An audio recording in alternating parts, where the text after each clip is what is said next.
Bom, nós estamos começando mais um HDL Podcast e você é muito bem-vindo. Hoje eu vou dar continuidade à história de Paulo, apóstolo dos gentios.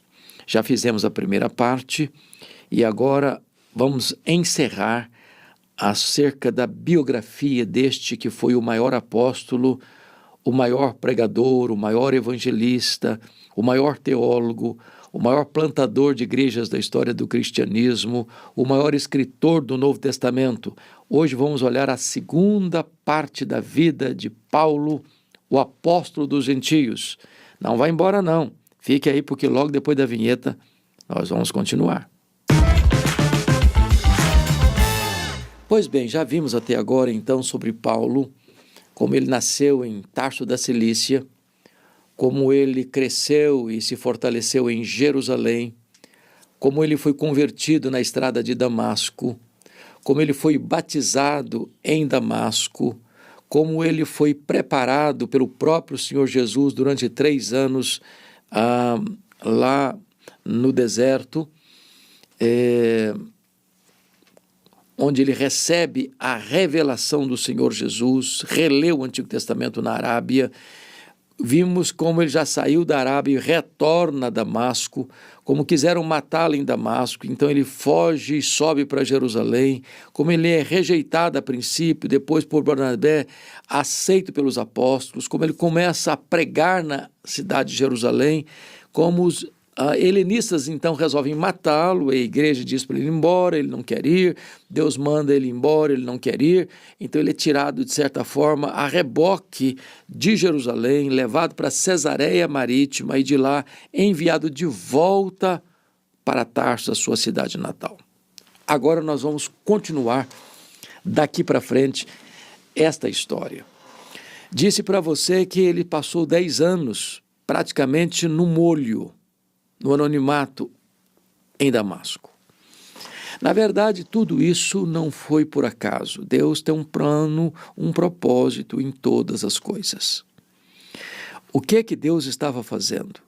Ensinando este homem uma das verdades mais gloriosas do cristianismo, na prática, que é a doutrina da nova aliança.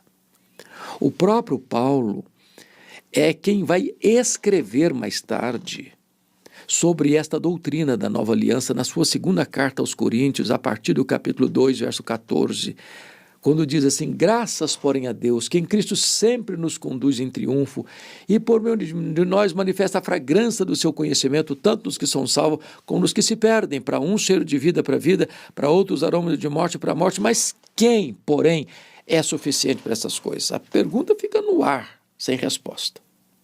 E a resposta só vem no capítulo 3, versos 4 a 6, quando diz: a nossa suficiência vem de Deus. Isso é nova aliança. Tudo depende de Deus, nada depende de nós.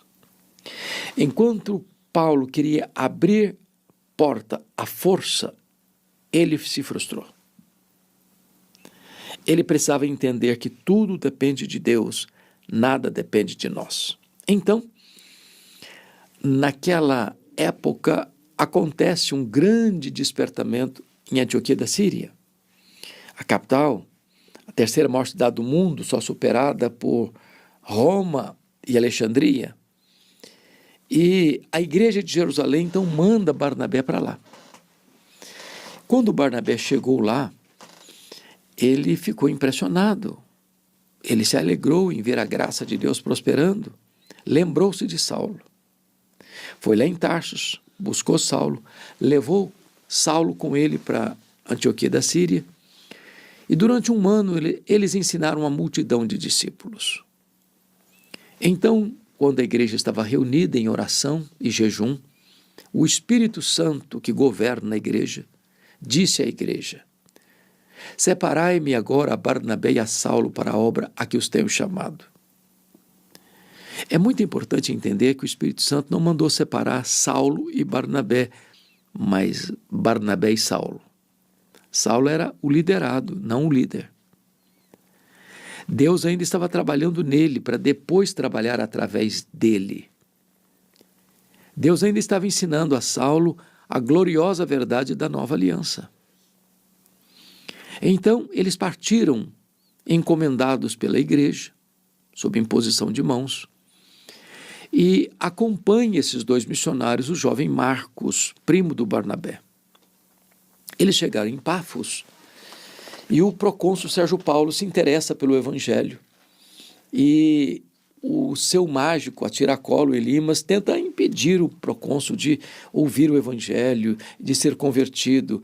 E então diz a Bíblia que Saulo, cheio do Espírito Santo, olhou para aquele mágico e disse: ó servo do diabo, até quando perverterás os retos caminhos de Deus? Pois ficarás cego.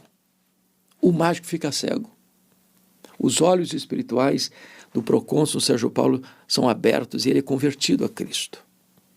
E a partir daquele dia, Saulo deixou de usar o seu nome judaico Saulo para usar o seu nome romano Paulo e vai ser, dali para frente, o maior líder do cristianismo.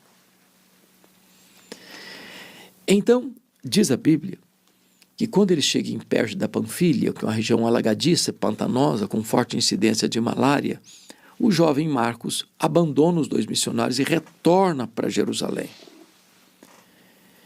E então ele sobe as montanhas do Taurus e chegam até Antioquia da Pisídia.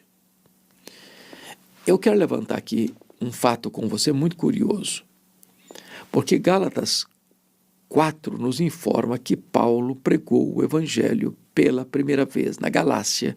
Estou falando da Galácia do Sul, Antioquia da Pisídia, Icônio, Derbe e Listra, pela primeira vez por causa de uma enfermidade física. Que enfermidade física era essa? A Bíblia não menciona. Mas parece-nos que isso tem uma conectividade com o chamado espinho na carne, que está lá em 2 Coríntios 12, 7. Espinho na carne, mensageiro de Satanás, para lhe esbofetear, a fim de que ele não se ensoberbecesse. Então o espinho na carne que atingiu o apóstolo Paulo veio de Deus. Por quê? Porque o propósito é santo, para que ele não se ensoberbecesse. Dá-nos a impressão que esta enfermidade era também, ou exatamente, o espinho na carne. Paulo orou 3 vezes para Deus curá-lo. E Deus não curou, mas disse: a minha graça te basta.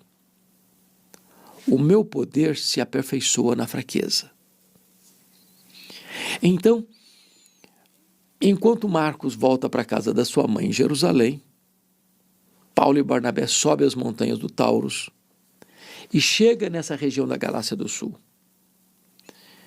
E eles enfrentam lutas. Por exemplo, ele foi apedrejado em Listra. Por onde passava, os judeus davam um jeito de regimentar a multidão contra eles, e eles tiveram muitas aflições. E é por isso que ele vai escrever lá no capítulo 22 de Atos, no capítulo 14 de Atos, que importa-nos entrar no reino de Deus por meio de muitas tribulações. Então eles deixam igrejas plantadas. Deixam lideranças estabelecidas, não sem dor, não sem lágrimas, não sem sangue, não sem perseguição. Quando eles retornam à igreja enviadora, a igreja de Antioquia da Síria, para dar o relatório do trabalho, diz o texto que, reunida a igreja, relataram quantas coisas fizera Deus por intermédio deles, e como Deus abriu a porta do evangelho aos gentios. Isso é maravilhoso porque eles não relatam quantas coisas fizeram eles. Relataram quantas coisas fizeram Deus. Quem faz a obra é Deus. Nós somos apenas os instrumentos. Ora, preste atenção. Quando a obra de Deus avança e cresce, isso incomoda o inimigo. É por isso que Atos 15:1 disse que os fariseus ouvindo que os gentios estavam se convertendo e sendo recebidos na igreja sem passar pelo rito da circuncisão, desceram de Jerusalém e disseram: olha, se vocês não se circuncidarem, vocês não poderão ser salvos. Se vocês não guardarem a lei de Moisés, não tem salvação. Bom, mas isso não é uma boa teologia. E se querer acrescentar algo mais à obra completa, perfeita e cabal de Jesus Cristo, isso é dizer que só a fé em Cristo não é suficiente para a salvação. Agora escute o que eu vou lhe dizer. Quando a teologia é ruim, quanto mais se prega, pior fica. Então não estamos autorizados a fazer missões, a não ser que nós estejamos anunciando e proclamando o verdadeiro e genuíno Evangelho de Jesus Cristo. É por isso que houve um concílio na igreja, Atos 15, onde os presbíteros e os apóstolos se reuniram, sob a liderança de Tiago, irmão de Jesus. E aquele concílio então discute a matéria e delibera sobre o assunto, e escreve a decisão tomada, e comunica às igrejas gentílicas acerca da decisão tomada. É só a fé em Jesus. Não podemos agregar mais nada à obra perfeita, cabal, que Cristo realizou na cruz em nosso favor, quando deu um brado: está consumado, está pago. Bom, agora então, corrigida a rota teológica da igreja, Paulo procura Barnabé para fazerem a segunda viagem, retornar àquelas mesmas igrejas que eles plantaram, para fortalecer aqueles irmãos, para ampliar os horizontes da obra missionária. Mas Barnabé disse assim para Paulo: ô Paulo, eu estou querendo levar o meu primo, o Marcos, conosco. Diz a Bíblia que Paulo respondeu: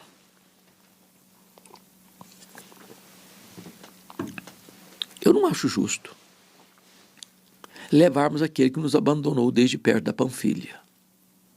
Esse rapaz não vai comigo. Muito embora Barnabé tenha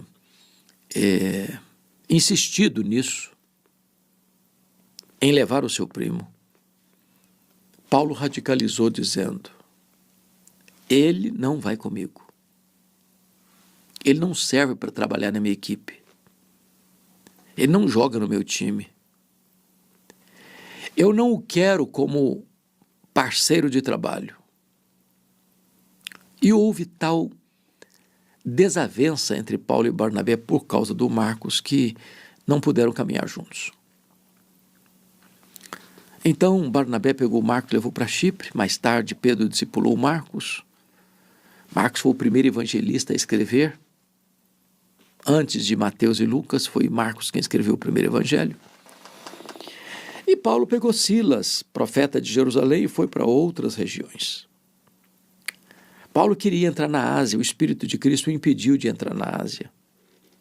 Então ele ouviu uma voz de um varão macedônio em Troade: passa a Macedônia e ajuda-nos. Ele entendeu que era a vontade de Deus, então pega um navio em Troade, desembarca em Neápolis, vem pelo interior até Filipos, que era uma colônia romana, e ali ele vai numa reunião de oração à beira do rio, a casa de Lídia, que era uma empresária vendedora de púrpura de Tiatira, e enquanto Paulo falava, o Espírito Santo abriu o coração da Lídia e ela se converteu ali à sua casa. Enquanto Paulo ia para essa reunião de oração, com muita frequência, uma moça possessa de um espírito de adivinhação sai gritando atrás deles: esses homens são servos do Deus Altíssimo, eles anunciam o Evangelho. Chegou um momento que Paulo se aborreceu com aquilo e repreendeu aquele espírito de adivinhação e libertou aquela moça que era um capacho nas mãos dos exploradores. Isso provocou um rebuliço na cidade. Então acusaram Paulo e Silas de estarem pregando costumes estranhos que não fazia parte da cultura romana. E então eles foram presos, açoitados em praça pública, jogados no interior de uma prisão cavada em rocha, com os pés no tronco, com as costas ensanguentadas. À meia-noite, eles cantavam e oravam ao Senhor quando houve um grande terremoto que abalou as estruturas da prisão, abriram as portas da prisão. E quando o carcereiro, que era o responsável por esses presos, percebeu que as portas estavam abertas, ele ia suicidar com a sua própria espada, e Paulo gritou: não te faças nenhum mal, todos nós estamos aqui. Então ele, tremendo de medo, pegou uma lamparina, chegou onde estavam os apóstolos, Paulo e Silas, e diz a Bíblia que perguntou: senhores, o que é que eu devo fazer para ser salvo? E a resposta foi clara: crê no Senhor Jesus, e será salvo tu e a tua casa. O carcereiro levou Paulo e Silas para a casa dele, lavou os vergões, ouviu a exposição do Evangelho, e naquela mesma noite, o carcereiro, toda a sua casa, foram batizados. Dali Paulo sai e vai até Tessalônica, que era a capital da província da Macedônia, a terra de Filipe o Grande, de Alexandre o Grande, a cidade que até hoje tem 2 milhões de habitantes, uma cidade belíssima, Tessalônica. E ele prega, e as pessoas têm avidez pela palavra, mas ele é escorraçado de lá. As pessoas insuflaram, os judeus insuflaram o povo contra Paulo e Silas, e eles tiveram que fugir às pressas para Bereia. Chegam em Bereia, encontram um povo ávido da palavra, que ele pegava, eles examinavam na Bíblia, que era isso, se era isso mesmo.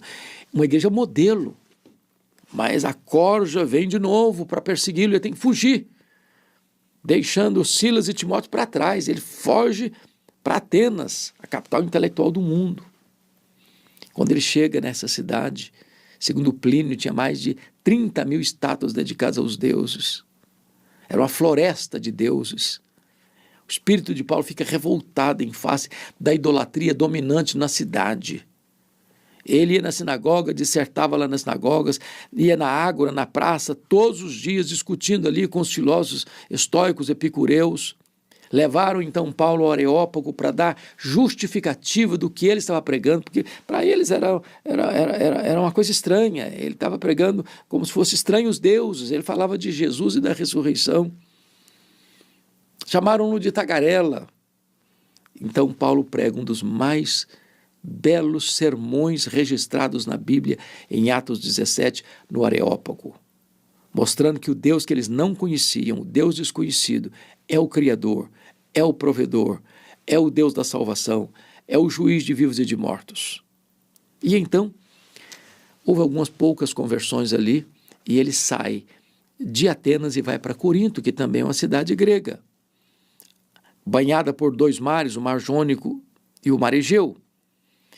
E ele fica ali 18 meses, 1 ano e 6 meses, plantando aquela igreja, numa das cidades mais promíscuas do mundo, porque ali havia também a Acrópole, o templo de Afrodite, onde tinha mais de 1000 prostitutas cultuais, que desciam às noites para os cais onde os navios aportavam. Era uma promiscuidade, a sexualidade era completamente desbragada, quase que animalesca. Então Paulo encerra a sua segunda viagem missionária em Corinto. Na terceira viagem missionária, ele vai passar 3 anos na capital da Ásia Menor, que era a grande cidade de Éfeso, onde havia uma das 7 maravilhas do mundo antigo, o templo da deusa Diana, 4 vezes maior que o Partenon de Atenas. Ali Paulo experimenta um verdadeiro milagre, ali ele experimenta um verdadeiro reavivamento, porque era uma cidade de mais de 300 mil habitantes naquele tempo. E ele fica ali 3 anos. A idolatria da cidade entra em colapso. Os feiticeiros convertidos queimam seus livros de magia em praça pública. A palavra de Deus prevalece na cidade. Igrejas são plantadas nas cidades satélites, como Esmirna, Pérgamo, Tiatira, Sardes, Filadélfia, Laodiceia, Colossos e Hierápolis. Um verdadeiro reavivamento. Então, ao fim de 3 anos, Paulo retorna de Éfeso rumo a Jerusalém para levar uma coleta especial que ele havia feito entre as igrejas da Galácia, da Macedônia, da Ásia e da Ásia Menor, para atender os pobres da Judéia. Porque no governo de Cláudio, 41 a 54, houve uma grande fome no mundo. E conforme Atos 18:2, os judeus foram expulsos de Roma. E então voltaram para sua terra sem renda. Então Paulo levanta essa coleta para levar juntamente com a comissão, com a equipe, porque não se lida com dinheiro sozinho, viu? Aqui uma dica. Paulo não levou a grana sozinho, não. Não basta você ser honesto, você precisa ter cautela e não dar margem para dúvida ou suspeita. Então ele leva uma equipe para levar o dinheiro. Ele se despede dos presbíteros de Éfeso no porto de Mileto, fazendo um segundo discurso muito importante, relatado em Atos. Dali ele viaja nas regiões e chega até Cesareia Marítima. E quando chega lá, o profeta Ágabo o prende com um cinto e diz: é isso que vai acontecer com você em Jerusalém, eles vão prender você. Os discípulos tentaram demover Paulo de não ir. Falaram: mas por que você vai lá para ser preso? Ele disse: eu estou pronto a ser preso e estou pronto a morrer também por Jesus. Ele foi, levou a oferta, entregou a oferta. E de fato, ele foi preso. Conspiraram contra ele. Tramaram contra ele. Aliás, 40 judeus entraram em voto de anátema, dizendo: nós não vamos comer, nós não vamos beber enquanto nós não matarmos esse cara. Ele está na fortaleza, preso, jurado de morte. A notícia vaza, chega o sobrinho de Paulo, que a irmã de Paulo morava lá, em Jerusalém, comunica a Paulo que a cabeça dele foi rifada por 40 homens que vão matá-lo. Então Paulo comunica esse fato ao comandante. E ele é trasladado dali de Jerusalém para Cesareia Marítima, onde ficava o quartel-general de Roma. O palácio do governador romano não ficava em Jerusalém, ficava em Cesareia. Cesareia é a sede do poder romano em Israel. Então ele fica lá sob a égide dos governadores Félix e Festo durante 2 anos, sendo acusado pelos judeus. Na troca de poder, na troca de governo de Félix para Festo, o Sinédrio tentou cooptar o governador, dizendo assim: governador, tem um prisioneiro aí em Cesareia e esse camarada está no fórum errado. O fórum que vai julgá-lo é Jerusalém, não Cesareia, porque o problema dele é religioso, não é político. Nós somos o fórum competente. Então manda esse Saulo para cá, porque nós temos a competência de julgá-lo. Mas o que eles intentavam era matar Paulo na estrada. Quando Paulo percebeu que o governador estava prestes a atender ao pedido tão sutil do Sinédrio, ele então usou suas prerrogativas. Ele disse: eu sou um cidadão romano. E como cidadão romano, eu quero ser julgado diante de César, em Roma. O governador disse: para Roma você quer ir? Para Roma você irá. Mas Deus já havia dito para Paulo, lá em Atos 23:11, quando ele estava preso em Jerusalém: coragem, Paulo. Assim como você deu testemunho aqui em Jerusalém, eu quero que você dê testemunho também em Roma. Quando ele estava indo de Éfeso para Jerusalém, é que ele escreveu a carta aos Romanos e disse, tanto no capítulo 1 quanto no capítulo 15, o seu propósito de ir a Roma e de Roma ser enviado pela igreja à Espanha. Então, ele queria estar em Roma, Deus o queria em Roma. Mas quando ele viaja para Roma, ele enfrenta um naufrágio. Terrível naufrágio. 276 pessoas dentro do navio. O navio se despedaça todo. Era um navio que transportava trigo e presos. Presos. Não era um navio de luxo, não. Todo o navio se arrebentou, toda a carga foi jogada no mar, mas ninguém pereceu. Porque o anjo de Deus apareceu para Paulo dentro do navio, depois de 14 dias sem saber se era dia ou noite, o navio à deriva no meio da tempestade, e o anjo diz: coragem, Paulo, ninguém vai perecer, eu entreguei toda essa gente nas suas mãos. Quando eles chegam na ilha de Malta, nadando em tábuas, em destroços. Os bárbaros malteses prepararam a grande fogueira para aquecê-los. Estavam muito frio, todos molhados.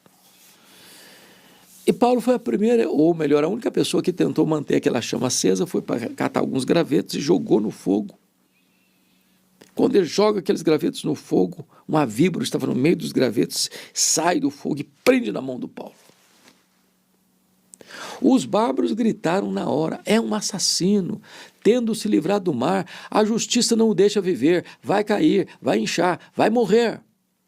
Como ele não caiu, não inchou, não morreu, mudaram de opinião e disseram: é um Deus. Não é nem um assassino, nem um Deus, agora é o servo do Deus vivo. Na verdade, não foi a tempestade que levou Saulo para a ilha de Malta, foi a mão da providência divina.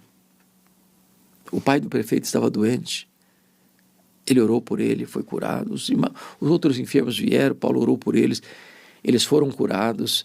E depois dos 3 meses de inverno, os malteses mandaram Paulo para Roma com todas as suas necessidades supridas. Ele chegou em Roma não como queria chegar, ou não como planejou chegar. Chega preso. Uma casa alugada, algemado a um cidadão romano, a um soldado romano, durante 2 anos. 2 anos. Desta prisão, ele pediu para sair, ele orou para sair, e de fato saiu. Mas não saiu para se aposentar, nem vestir um pijama ou deitar numa cadeira de balanço, não. Ele saiu para fazer a 4ª viagem missionária, deixando Tito em Creta, deixando Timóteo em Éfeso, passando por Nicópolis, muito provavelmente chegando até a Espanha. É nessa conjuntura que, no ano 64, 17 de julho de 64, o imperador Nero, que agora está no poder, ele incendeia a cidade de Roma, a capital do império. Ele era louco. O imperador era um homem perverso e sanguinário. Quando o incêndio termina, na noite de 24 de julho do ano 64, a cidade está muito devastada, mas os bairros mais populosos de judeus e cristãos foram menos afetados do que as outras áreas da cidade. Então ele bota a culpa do incêndio de Roma nos cristãos e começa um verdadeiro massacre. E então Paulo, que era o grande líder do cristianismo no Ocidente, começa a ser procurado, caçado, vigiado, até que botam a mão nele, possivelmente em Trode, na casa de Carpo. E agora não levam Paulo para uma casa alugada, sob a égide de confortos do imperador, mas ele é levado para a prisão mais imunda de Roma, a masmorra mamertina, úmida, fria, insalubre, de onde as pessoas saíam leprosas ou para o martírio. Quando ele estava ali preso, ele diz que ele estava preso como um malfeitor, não mais como um apóstolo, mas acusado de ser um bandido, um criminoso. Ele diz também que enquanto ele estava preso lá, todos os da Ásia o abandonaram, se acovardaram. Até Timóteo ficou com constrangimento, com vergonha de Paulo. Quando marcaram audiência para Paulo apresentar suas defesas, ninguém foi a seu favor, antes todos o abandonaram. Então Paulo foi julgado à revelia. Ele era cidadão romano, não foi crucificado como foi Pedro, mas foi degolado. Então, quero agora concluir a minha fala dizendo que esse homem foi escritor e o maior escritor do Novo Testamento. Quando ele estava em Corinto, aliás, depois da sua primeira viagem missionária, ele escreve a primeira carta, que é Gálatas, uma defesa da fé, diante do ataque dos judaizantes. Depois, quando ele estava em Corinto, 1 ano e meio, ele escreveu as 2 cartas à igreja de Tessalônica, lá da Macedônia. Quando ele estava em Éfeso, ficou 3 anos em Éfeso, ele escreveu as 2 cartas aos Coríntios. Quando ele viajava para Jerusalém levando as ofertas, ele escreveu a carta aos Romanos. Na sua primeira prisão em Roma, quando ele ficou 2 anos preso, numa casa alugada, ele escreveu Filipenses, Efésios, Filipenses, Colossenses e Filemão. No interregno da primeira para a segunda prisão, ele escreveu 1 Timóteo e Tito. Da masmorra mamertina, ele escreve a última carta, que é 2 Timóteo. E é nessa carta que ele vai trazer suas palavras finais, retratando a situação em que ele estava. Primeiro, de solidão. Procura vir ter comigo depressa, ele disse para Timóteo. Segundo, de suportando a dor do abandono. Demas, tendo amado o presente século, me abandonou. Terceiro, drama das privações. Privação emocional, precisando de gente. Privação mental, precisando de livro para ler. Privação física, precisando de uma capa surrada para usar na chegada do inverno. Ele lida com o drama da traição. Alexandre Alotoeiro causou-me muitos males. Ele lida com o drama da ingratidão. Na minha primeira defesa, ninguém foi a meu favor. Mas esse homem pôde dizer, mas o Senhor me assistiu e me revestiu de forças para que por meu intermédio a pregação fosse plenamente cumprida e todos os gentios ouvissem, e fui libertado da boca do leão. O Senhor me livrará de toda obra maligna e me levará salvo para o seu reino celestial. E termina a sua biografia com a doxologia. A Ele, a Jesus, glória pelos séculos dos séculos. Amém. Não fecha as cortinas da vida sem antes fazer uma avaliação. Com respeito ao passado, ele disse, combati o bom combate, completei a carreira, guardei a fé. Sem fazer uma avaliação do presente, quanto a mim já estou sendo oferecido por libação e o tempo da minha partida é chegado. Sem fazer uma avaliação do futuro. Já agora, a coroa da justiça me está guardada, a qual o Senhor reto juiz me dará naquele dia, e não apenas a mim, mas a todos quantos amam a sua vinda. Esta é a história de Paulo, o apóstolo dos gentios. Esse homem saiu da masmorra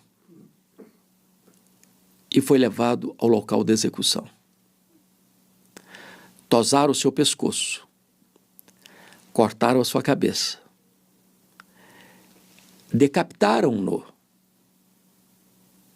mas ele, mesmo morto, ainda fala. E o seu testemunho é vibrante. E o seu legado é gigantesco. E a sua influência é maior do que a influência de todos os Césares de Roma juntos. Esse homem fala para você e para mim, ainda hoje, assim. Sede meus imitadores, como eu sou imitador de Cristo. Que Deus nos ajude a andar por essas mesmas pegadas, as pegadas de Paulo, o maior líder do cristianismo, o apóstolo dos gentios. Se esta mensagem, primeira parte, agora a segunda parte, Paulo, o apóstolo dos gentios, abençoou o seu coração, compartilhe com outras pessoas. Se você ainda não está inscrito no nosso canal, inscreva-se, nos ajude a levar essa mensagem aos rincões da terra. Um abraço, Deus abençoe sua vida.